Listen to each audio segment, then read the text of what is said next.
India has passed a new law that will make it easier for non-Muslim minorities from neighboring countries to gain Indian citizenship. Opposition to it is especially strong in India's northeastern Assam state, which borders Bangladesh. Assam is an ethnically diverse region with a large Muslim population. Thousands have defied a curfew to protest the new measure. People there fear undocumented Hindu migrants from neighboring Bangladesh will now be granted citizenship and dilute the political sway of the region. A rupture of faith in the state.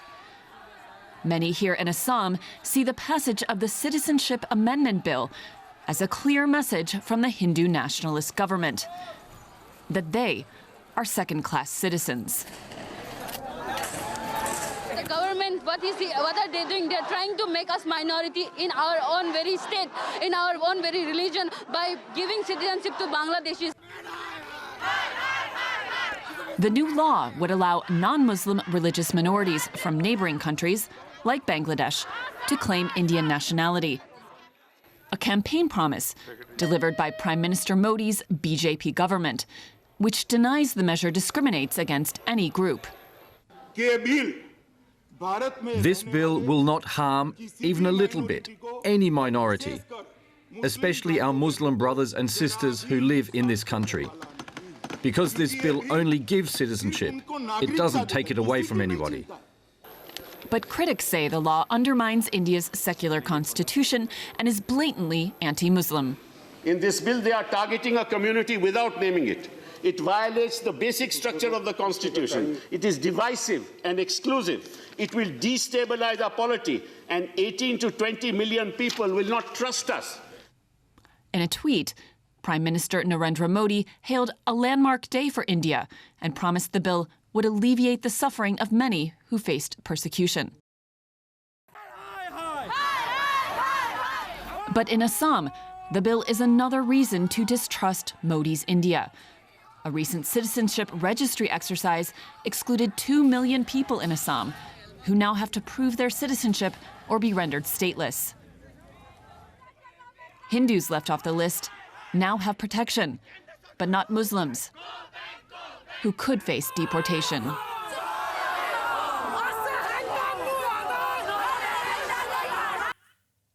Reaction to the Citizenship Amendment Bill has also hit social media. On Twitter, this user captured some of the Assam protests and asked, "Assam is burning and the government is not paying any attention to it. Is this the democracy we are living in?" And Prime Minister Narendra Modi has tweeted this, urging the people of Assam, whom he calls brothers and sisters, not to worry. Quote, "I want to assure them, no one can take away your rights, unique identity, and beautiful culture. It will continue to grow and flourish," end quote. But this user rejected Modi's statement as hollow words, saying that's why people in Assam are braving internet blocks, lathis, curfew, and tear gas in protest. And this user pointed out the irony of Modi's method of communication. Unfortunately, people in Assam cannot read your tweet because you have shut down the internet. We have Dr. Binayak Sen with us. He is Research Director of the Bangladesh Institute of Development Studies to talk about this and also other challenges his country is facing. So what kind of reaction is this new law getting in Bangladesh, if any? Bangladesh side is very much still watching over this, and the approach is wait and see.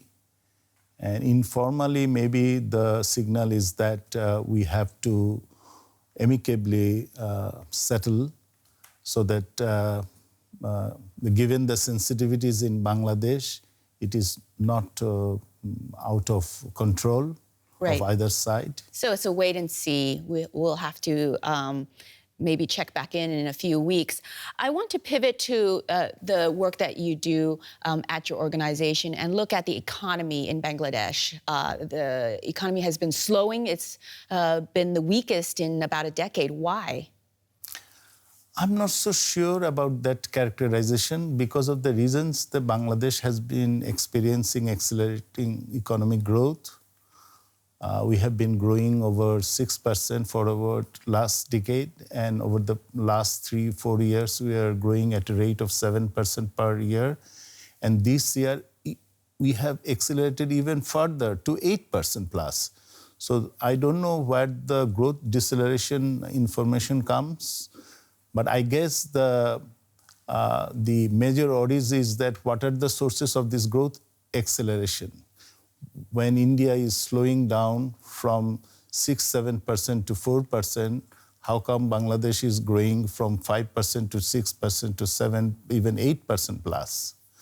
So some of the commentators have made the point that it is incongruent with the information of bank credit increase, because normally when you are a growing economy, you would expect bank credit to expand fast.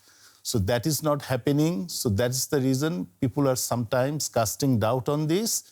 In terms of the number and the growth rate. That's right. At the same time, your organization has done some research looking at unemployment among Bangladeshi youth. And I believe the conclusion was, what's the percentage of people? 30% of Yes. people could, as much as 30% of Bangladeshi youth could be unemployed. How do you solve this problem? Well, first thing is that that study which you are referring to was done on the basis of online platform. So it is a self-select audience of youth group who are responding to the questions. So one factor might be the queuing factor. They would like to wait for the kind of jobs they want, and the waiting period may last for 6 months to 2 years. So in that sense, that does not give us the true picture of unemployment among the educated youth, because some of these unemployments may be of voluntary nature, that I am voluntarily choosing not to select that particular route for job seeking. So educated unemployment rate would be higher, like in any other countries. In Bangladesh also higher than the usual unemployment rate among the population, but it will not be that high as 30%. So in both of your answers, what is really interesting is that numbers can sometimes be deceiving, and it really depends on how you interpret it. Absolutely. And so when you look at these numbers and you look at the arguments about the state of the economy or the state of the future for Bangladeshi youth, what do you think long-term? Are the prospects good for the country? I think I am arguing that if don't rock the boat, if Bangladesh can grow at a rate of 6% plus over the next decade, it will reach the SDG goal of poverty eradication by 2030. Which is an SDG, Sustainable Development Goal of the UN. Goal number 1. Right. And the second part of your question is relating to what can be done for the youth. First of all, to improve the quality of the education and training so that they can be acquiring flexible skills. Right. In the fast changing global market, so that they can adapt to the market situations.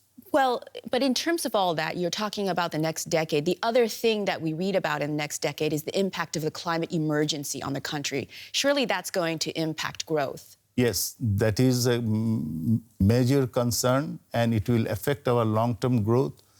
But that will require not just our national initiative, but also a huge international assistance in that regard, because some of these effects are beyond our control, and we need assistance to cope with the climate change effects. Dr. Sen, thank you. Thank you very much.